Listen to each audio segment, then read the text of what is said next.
Assalamualaikum and good day. My name is Muhammad Afnan Fikri, and together with my group members, My name is Muhammad Nazif Muklis bin Muhammad Nazri. Okay. Assalamualaikum, and my name is Muhammad Ahmad Zafran. so today we're going to present to you guys about our group soil laboratory mini project, which is the effect of limestone on the engineering properties of soil. The objective of this project is to investigate how limestone affect the engineering properties of soil by comparing untreated soil with the limestone modified soil using laboratory tests. Before construction begins, engineers must ensure that the soil is strong enough to support structures. However, natural soils often have problems such as high plasticity, excessive water absorption, and low strength. These properties can lead to settlement and structural failure. To overcome this problem, soil stabilization is commonly used. In our project, we selected limestone as the stabilizing material because it is inexpensive and widely available and environmental friendly. We wanted to determine whether adding limestone could actually improve our soil behavior and make it more suitable for engineering application such as road constructions and foundations.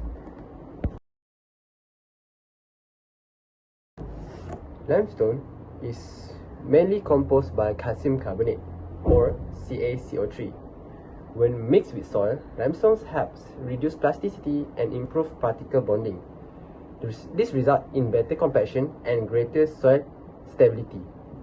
To evaluate these improvements, we carry out two laboratory tests, which is, the first one is the Atterberg limit test, which determines the liquid limit, plastic limit, and plasticity index of our soil. Second, the standard Proctor compaction test, which determines the maximum dry density and optimum moisture content. This test allows us to compare the engineering properties of untreated soil and limestone treated soil.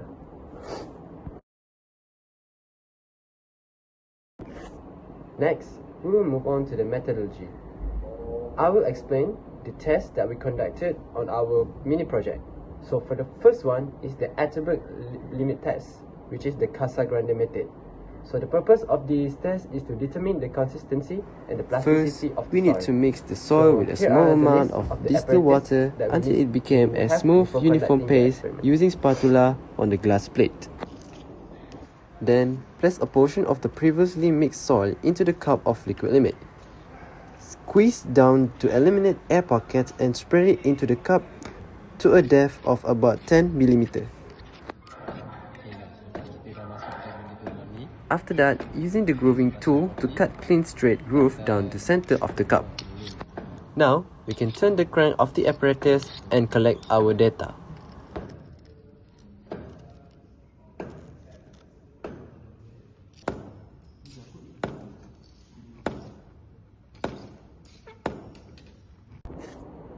For the next test, which is standard Proctor compaction test. So the purpose of this test is we want to determine the maximum dry density MDD and the optimum moisture content or MC. So here are the apparatus that we need before conducting the experiment. Go.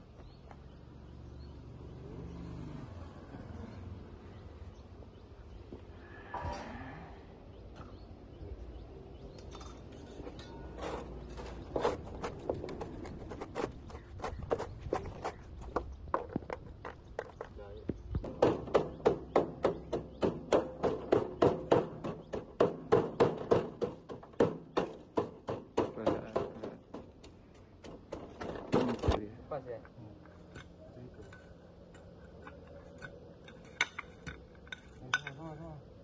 Dia satu, nanti angkat. Oh, dia cara ni.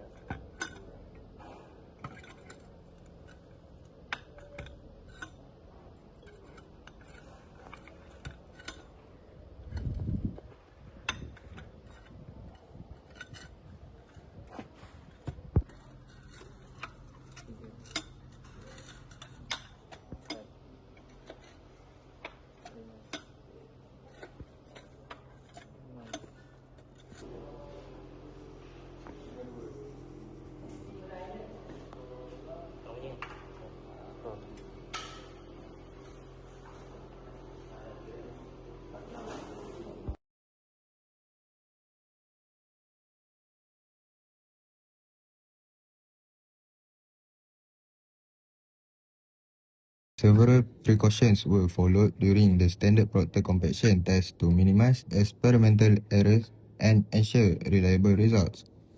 For standard proctor tests, add water gradually and mix evenly to obtain uniform moisture content. Second, 27 blows of primer per layer are applied to obtain a uniformly over the entire surface. Third, compact the soil in equal layers with the correct layer thickness. Last but not least, ensure the soil sample is representative and free from large debris or organic matter. For the Casagrande liquid limit test, several precautions were taken to ensure accurate and reliable result. First, mix the soil and water thoroughly to obtain a homogeneous paste. Second, transfer the soil for moisture content. For the plastic limit test, use only 0.4 to 5 mm sieve. Second, roll the soil gently and uniformly without applying excessive pressure. Last but not least, avoid adding water during the rolling process. The standard proctor test is important because it determines the optimum moisture content and maximum dry density. Second, it establishes the most effective moisture content for field compaction. Moreover, the standard proctor test reduce future settlement and deformation of soil after construction. Last but not least, standard proctor test can improve the load-bearing capacity and durability of geotechnical structures. Several importance of Casagrande liquid limit test were obtained, which is Casagrande can determine the water content at which soil changes from a plastic state to liquid state. Second, to assess the potential for excessive settlement and deformation. Last, Casagrande test can provide information on the suitability of soil for foundation, embankments, and pavement subgrades. Last but not least, the importance of plastic limit is determine the water content at which soil changes from a semi-solid to a plastic state. Second, identify soils that are prone to shrinkage and swelling due to moisture changes. Lastly, plastic limit can assist engineers in selecting suitable construction materials and stabilization techniques. So we go through the conclusion for this mini project. The standard proctor compaction test, liquid limit test, and plastic limit test were conducted to compare the engineering properties of untreated soil and soil treated with 10% of limestone powder.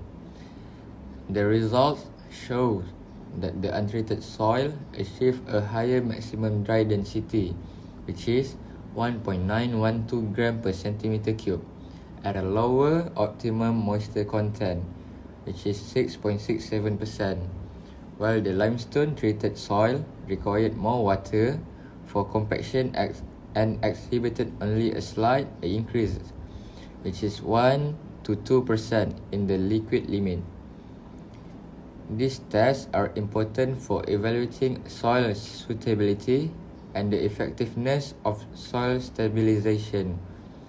Accurate results depend on proper sample preparation, uniform mixing, and careful moisture control, while minor variation may have resulted from moisture loss, non-uniform mixing, and human error during testing.